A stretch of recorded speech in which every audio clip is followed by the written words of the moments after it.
Good morning to all the student. आपला crop science paper number 1 याच्यामधील जो chapter चालू आहे तो आहे पॅडी म्हणजे तांदूळ. तर त्याच्यामध्ये कल्टिवेशनचा पार्ट आपण बघतो.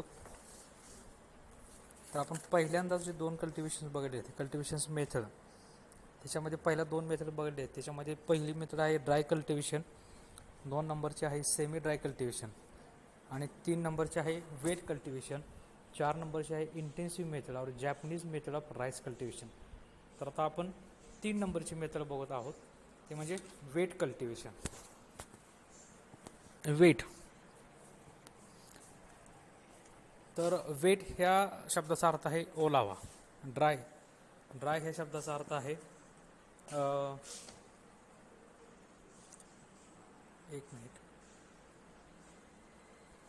ड्राय ह्या शब्दाचा अर्थ आहे पूर्णपणे कोरडा आणि वेट ह्या शब्दाचा अर्थ आहे पूर्णपणे ओलावा.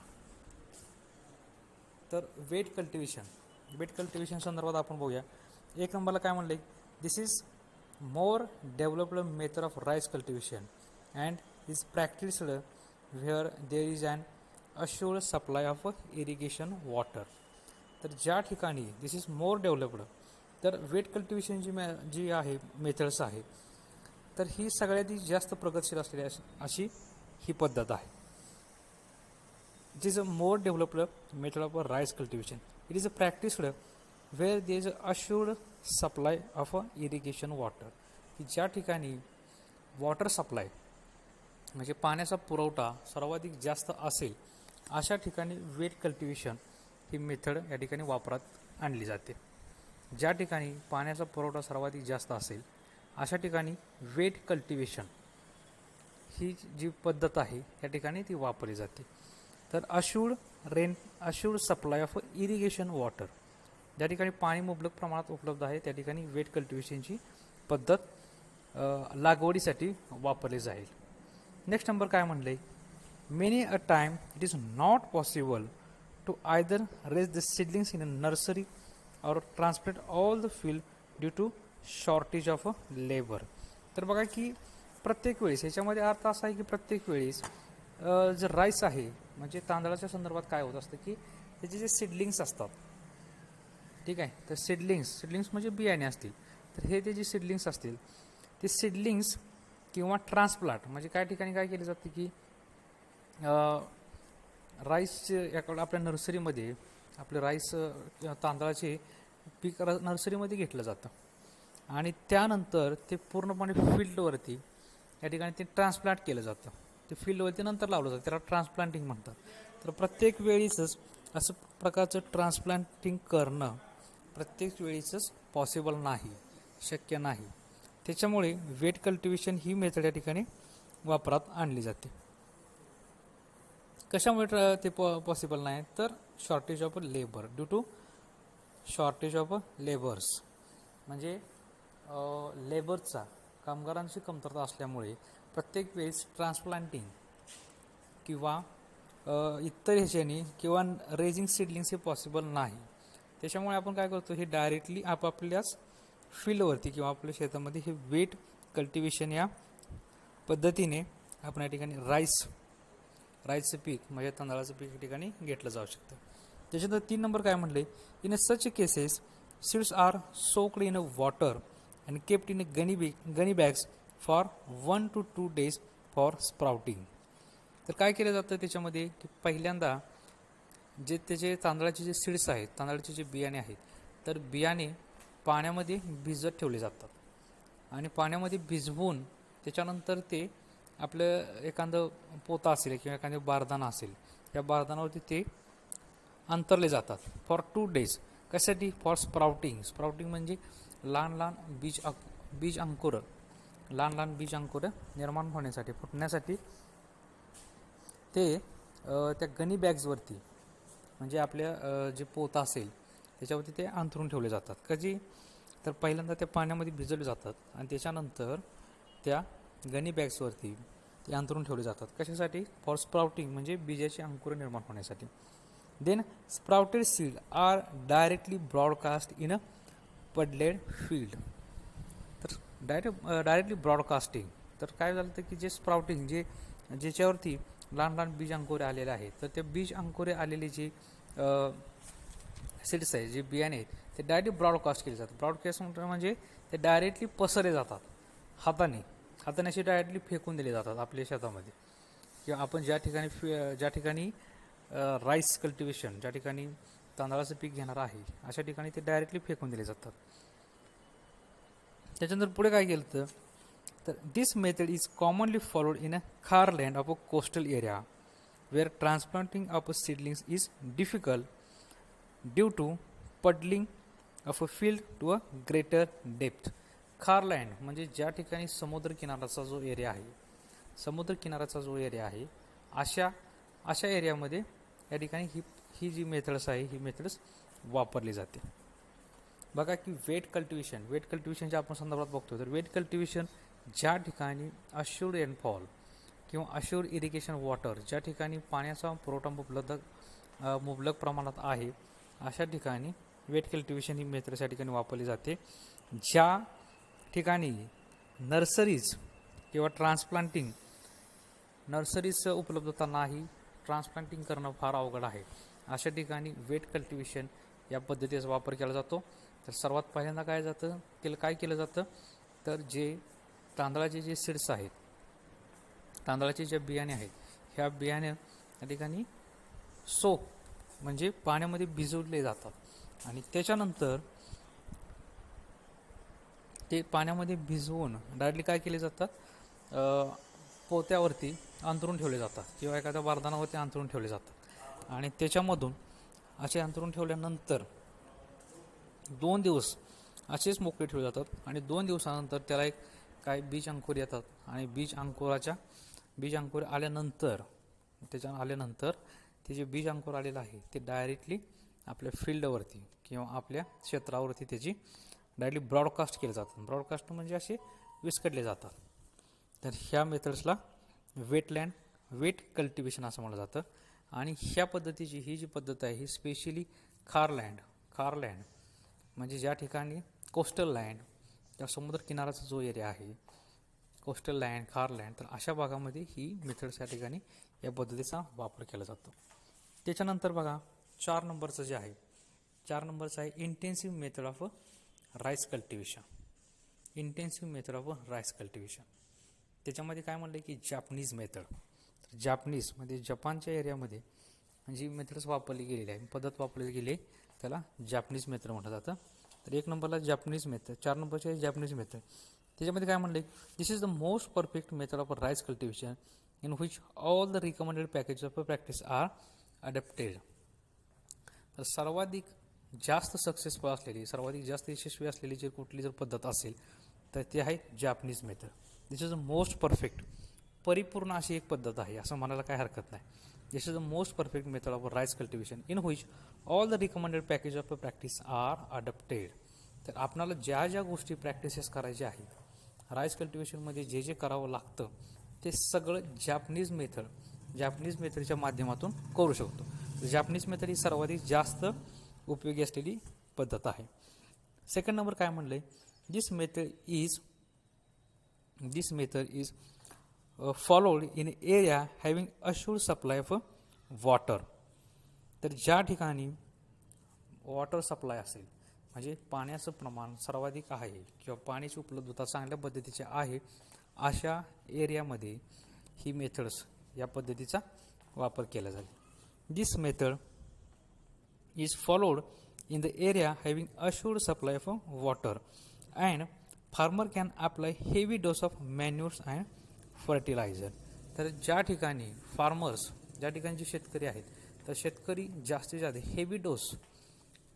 Heavy dose of manures and fertilisers, तर खतांचा जास्तीत जास्त या ठिकाणी ते वापर करू शकतील, अशा ठिकाणीच जॅपनीज मेथड ही वापरली जाऊ शकते. This method is followed in area having assured supply. तर त्या पहिल्यांदा काय असणं गरजेचं आहे, तर जास्तीत जास्त वॉटर सप्लाय म्हणजे पाण्याचं प्रमाणसुद्धा जास्त पाहिजे आणि त्याच्यासोबतच मॅन्युअर्स अँड फर्टिलायझर्स म्हणजे तर खताचा सुद्धा वापर या ठिकाणी चांगल्या पद्धतीने ज्या ठिकाणी होऊ शकतो त्या ठिकाणी जॅपनीज मेथड वापरली जाऊ शकते. तर काय म्हटले 3 नंबर बघा, they adopt plant protection measures and other cultivation practices for getting maximum production. तर जास्तीत जास्त उत्पन्न येण्यासाठी ज्या ज्या गोष्टी कराव्या लागतात, कल्टिवेशन प्रॅक्टिसेस म्हणजे लागवडीच्या वेगवेगळ्या पद्धती या ठिकाणी आपण जॅपनीज मेथडमध्ये वापरू शकतो. And adopt plant protection measures म्हणजे जे आपलं जे रोप आहे तर रोपाची योग्य पद्धतीची काळजी या मेथड्समध्ये घेऊ शकतो. 4 नंबर काय म्हणले, हे जे the main features of intensive methods are. तर ह्याची मेन फीचर्स ह्याचा अर्थ आहे की वैशिष्ट्य, मुख्य वैशिष्ट्य काय आहे. The main features of intensive methods are, 1 number आहे raised seed beds for growing paddy seedlings. तर ह्याच्यामधून सीड बेड्स, तर जॅपनीज मेथडच्या माध्यमातून सीड बेड आहे तो या ठिकाणी आपण उगवू शकतो किंवा सीड बेड करू शकतो. 2 नंबरला काय म्हणते की लो सीड रेट म्हणजे कमी सीड रेट, म्हणजे लो सीड रेट ह्याचा अर्थ आहे की कमी बियाणांमध्ये या मेथड्समधून आपण जे प्लांट आपले जे क्रॉप आहे किंवा जे पीक आहे ते योग्य पद्धतीने आपण घेऊ शकतो कमी बियाणांमध्ये. 3 नंबर काय म्हटलंय की heavy मॅन्युरिंग of a crop in the nursery as well as in the field. मॅन्युरिंग, ठीक आहे, हेवी मॅन्युरिंग. तर मॅन्युरिंगचा अर्थ काय आहे की जी खतं समजा शेणखत असेल किंवा पालापाचोळा असेल तर अशा प्रकारच्या खत्यांना आपण मॅन्युअर्स असे म्हटले जातात. शेणखत असेल, पालापाचोळा असेल तर FYM आपण बघायचे म्हणजे फार्म ॲड मॅन्युअर. तर आपल्या उकरण्यामध्ये जे खतं असतात, ठीक आहे, हेवी मॅन्युरिंग, तर त्याच्या अशा पद्धतीच्या या मेथड्समध्ये हेवी मॅन्युरिंग आपण करू शकतो. तर जास्तीत जास्त अशा पद्धतीचे शेणखत असेल किंवा पालापाचोळा खत असेल किंवा लिंबोळी असे खत असेल तर अशा प्रकारची जी खतं आहेत ही आपल्या फील्डला, आपल्या क्षेत्राला आपण जास्त प्रमाणात देऊ शकतो. Heavy मॅन्युरिंग of a crop in the nursery as well as in the field. तर नर्सरीमध्ये सुद्धा जॅपनीज मेथड थ्रू आपण त्यांना मॅन्युरिंग करू शकतो आणि फील्डमध्ये म्हणजे आपल्या क्षेत्रामध्ये सुद्धा चांगल्या पद्धतीचं मॅन्युरिंग्स देऊ शकतो. मॅन्युरिंगचा अर्थ काय, जे शेणखत असतील त्याला मॅन्युअर्स असे म्हटले जातात. 4 नंबर काय म्हणले की transplanting 3 to 4 seedlings in a bunch.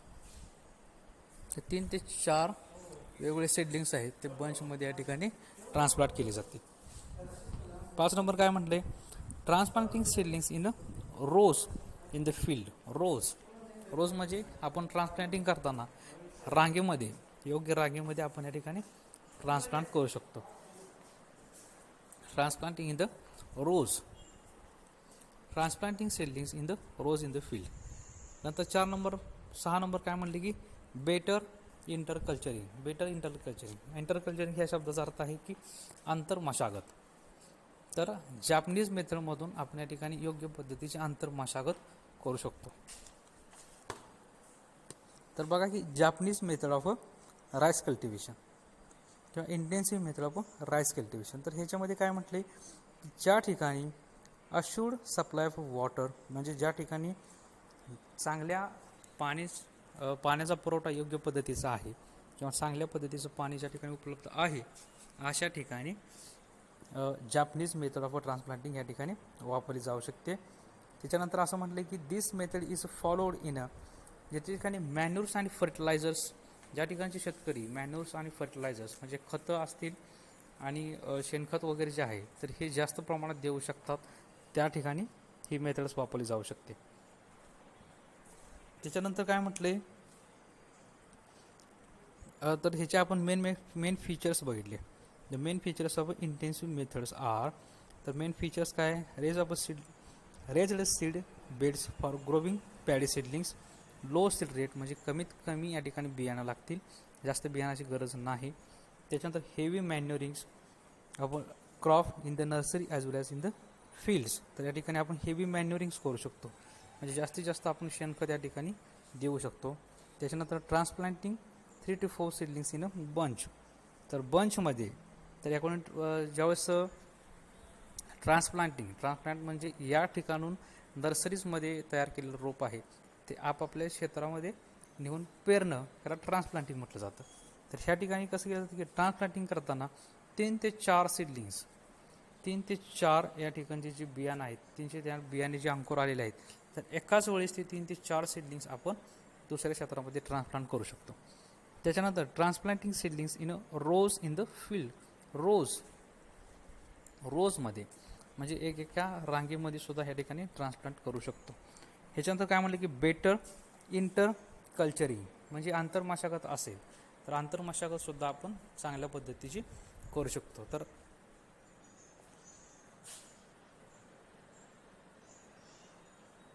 तर आंतरमशागत 6 नंबर काय म्हणतो बेटर इंटर कल्चरिंग, तर या ठिकाणी आंतरमशागत सुद्धा योग्य पद्धतीने आपण करू शकतो. हे सर्वाधिक जास्त महत्त्वाचं आहे. त्याच्यानंतर बघा advantages and disadvantages of transplanting over dry and semi dry method of rice cultivation. तर ड्राय ॲडव्हान्टेजेस याचा अर्थ आहे की फायदा, अँड डिसॲडव्हान्टेजेस या शब्दाचा अर्थ आहे तोटा. ॲडव्हान्टेजेस म्हणजे फायदा आणि डिसॲडव्हान्टेजेस म्हणजे तोटा. तर या ठिकाणी ह्याचा फायदा आणि तोटा आपण बघायचा आहे. तर कशावरती ॲडव्हान्टेजेस आणि डिसॲडव्हान्टेजेस ह्या मेथडचा, जापनीज मेथडचा फायदा किंवा ह्या मेथडचा तोटा कोणता आहे तर हे आपल्याला बघायचं. 1 नंबरचा ॲडव्हान्टेजेस बघा. तर जापनीज मेथड जे आहे किंवा intensive method of rice cultivation, याचा पहिला ॲडव्हान्टेजेस, त्याचा पहिला फायदा काय आहे, the seed rate requirement is much less, that is only 25 to 40 kg per hectares. तर या ठिकाणी सीड रेट म्हणजे बियाणांचा दर असेल, तर ह्या ठिकाणी सीड रेट किती लागतात, फक्त 25 ते 40 किलो प्रति हेक्टर. एका हेक्टरला 25 ते 40 किलो बियाणे या ठिकाणी लागतात. The seed rate requirement is much less, त्या ठिकाणी कमी बियाणे लागतात. तर किती लागतात, 25 ते 40 किलो प्रति हेक्टर. सेकंड बघा, it allows sufficient time to prepare field for planting. It allows sufficient time to prepare the field for planting. ह्याच्यामध्ये काय की 1 नंबरला आहे की सीड रेट जो आहे, बियाणांचा दर फार कमी लागेल. नेक्स्ट नंबरला काय म्हणलं, it allows sufficient time to prepare field for planting, म्हणजे प्लांटिंग करण्यासाठी, लागवड करण्यासाठी याच्यामध्ये खूप सफिशियंट टाईम म्हणजे योग्य प्रकारचा वेळ आपल्याला भेटतो. आपण ते बियाणं या ठिकाणी लागवड करण्यासाठी चांगल्या पद्धतीचा किंवा योग्य पद्धतीचा वेळ भेटतो, भरपूर वेळ या ठिकाणी उपलब्ध होतो. कशामध्ये, ट्रान्सप्लांटिंगमध्ये म्हणजेच जॅपनीज मेथडमध्ये या ठिकाणी भरपूर वेळ भेटत असतो. 3 नंबर काय म्हटले, the puddling operation result in a burying weeds and cutting down losses due to weed. The puddling operation result in a burying weeds and cutting down losses due to weeds. तर या ठिकाणी काय म्हटले की जे weeds आहेत, तर transplanting ह्याच्यामध्ये काय केलं जातं की जे वीड्स आहेत, वीड्स म्हणजे तण, तर तण या ठिकाणी पूर्णपणे त्या ठिकाणी बरीड केले जातात, म्हणजे मुजवून टाकले जातात, पुरून टाकले जातात. ठीक आहे. तर पडलिंग ऑपरेशन रिझल्ट इन, तर पडलिंग ज्यावेळेस करतात, तर पडलिंग नावाचं जे ऑपरेशन आहे, तर हे ऑपरेशन आपण बघा आपल्याला यूट्यूबवरती अशा पद्धतीचे व्हिडिओ बघायला भेटतील. तर पडलिंग म्हणजे काय केलं जातं की चिखल निर्माण केला जातो. त्याला ज्या ठिकाणी आता रत्नागिरीच्या भागामध्ये बघा की ज्या ठिकाणी तांदळाचंच पीक घेतलं जातं, तर त्या ठिकाणी काय केलं जातं, पडलिंग नावाचं एक ऑपरेशन आहे. म्हणजे ते पूर्णपणे ती माती एका ठिकाणी घुसळली जाते, त्याला चिखल करणे असे म्हणतात किंवा पडलिंग असे शब्द म्हटलं जातं.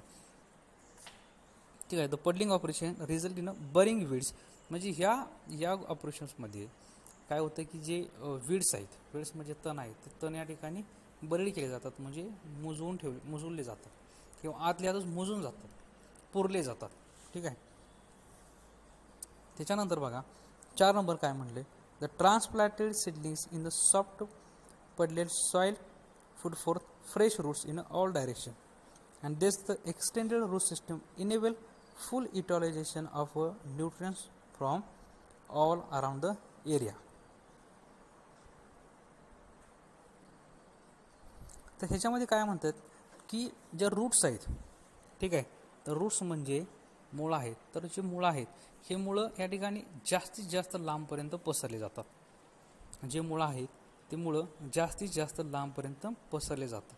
त्याच्यामुळे काय होतं, जास्तीत जास्त लांबपर्यंत पसरले गेले असल्या कारणामुळे जे आपल्याला लागणारे पोषक तत्व आहेत ते पोषक तत्व योग्य पद्धतीने आणि जास्त प्रमाणात या ठिकाणी ती मुळं आहेत ते शोषून घेत असतात. म्हणजे जेवढी जास्त मुळांची संख्या असेल कोणत्याही क्रॉप्समध्ये किंवा कोणत्याही पिकामध्ये, जेवढी जास्त मुळांची संख्या असेल तेवढी जास्त जे न्यूट्रियंट्स आहेत पोषक तत्व आहेत तर ती तेवढी जास्त पोषक तत्वे त्या पिकाला मिळत असतात.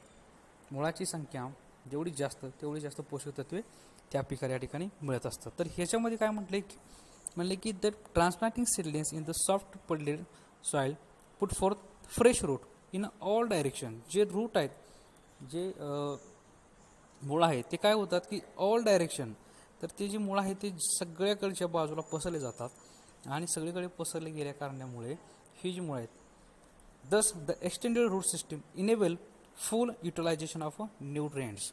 तर ज्या ठिकाणी पोषक तत्वे आहेत तर ते जे न्यूट्रिएंट्स आहेत ते या ठिकाणी ते मिळवण्याचं काम करत असतात. नंतर 5 नंबर काय म्हणले, 5 नंबरचा ॲडव्हान्टेजेस. तो 5 नंबरचा फायदा काय की नर्सरी रेज्ड इन ॲडव्हान्स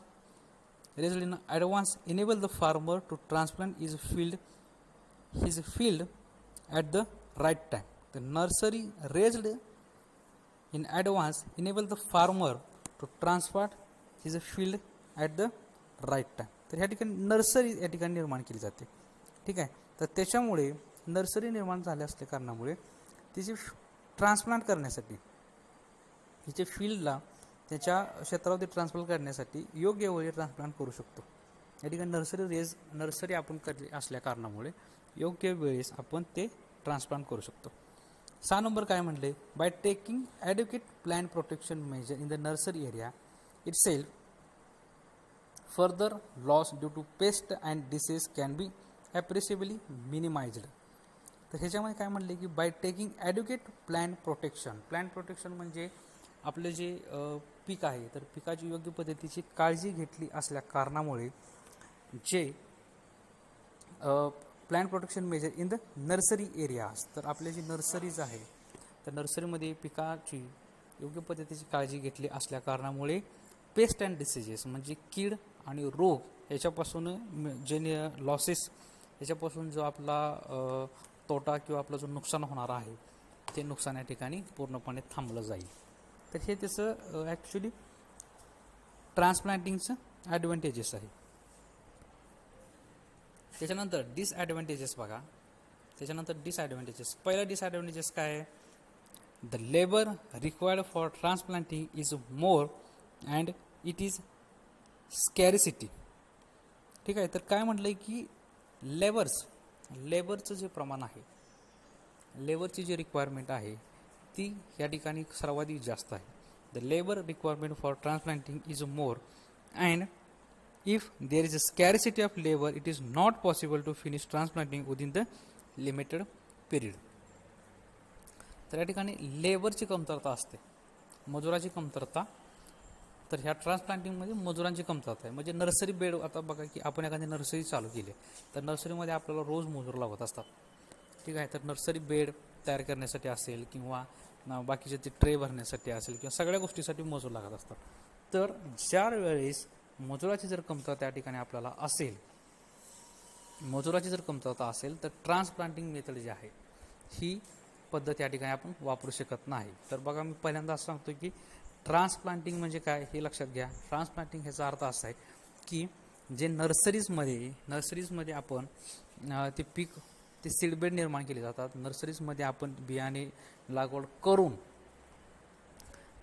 त्याला ठराविक फुटवे येईपर्यंत किंवा ठराविक त्या रोपाची ठराविक साईज होईपर्यंत आपण नर्सरीमध्ये लागवड करून ठेवतो आणि त्याच्यानंतर ती रोपं आपल्या फील्डमध्ये म्हणजे आपल्या क्षेत्रामध्ये लागवड करून ठेवतो. त्याला ट्रान्सप्लांटिंग असं म्हटलं जातं. ट्रान्सप्लांट केले जातं म्हणजे ट्रान्सफर केले जातात, त्याला ट्रान्सप्लांटिंग असं म्हटलं जातं.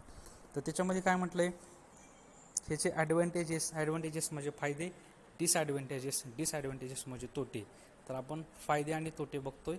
तर त्याचा पहिला डिसॲडव्हान्टेजेस काय आहे, त्याचा तोटा काय आहे की ह्या मेथड्समध्ये, ट्रान्सप्लांटिंगच्या ह्या मेथड्समध्ये सर्वाधिक जास्त प्रमाणात लेबर्स रिक्वायरमेंट आहे. म्हणजे मजुरांची संख्या जी आहे ती सर्वाधिक जास्त असणं गरजेचं आहे आणि मजुरांची संख्या सर्वाधिक जास्त असल्या कारणामुळे आपणाला मजूरच नाही मिळाले, मजूरच उपलब्ध नाही झाले, तर ही मेथड्स या पद्धतीचा वापर आपण करू शकणार नाही. 2 नंबरचं डिसॲडव्हांटेजेस काय आहे की late transplanting result in a lower yield than basic methods. तर ट्रान्सप्लांटिंग करायला जर उशीर झाला तर त्याचा परिणाम काय होतं की it convert into the lower yields, म्हणजे यातून उत्पन्न कमी होतं. जर लेट ट्रान्सप्लांटिंग झालं तर उत्पन्न कमी होतं. तर याच्यानंतरचा पुढचा मुद्दा आहे तो आहे प्रिपरेटरी टिलेज. हा नवीन मुद्दा आहे, तर आपण नेक्स्ट लेक्चरला प्रिपरेटरी टिलेज संदर्भात माहिती घेऊ.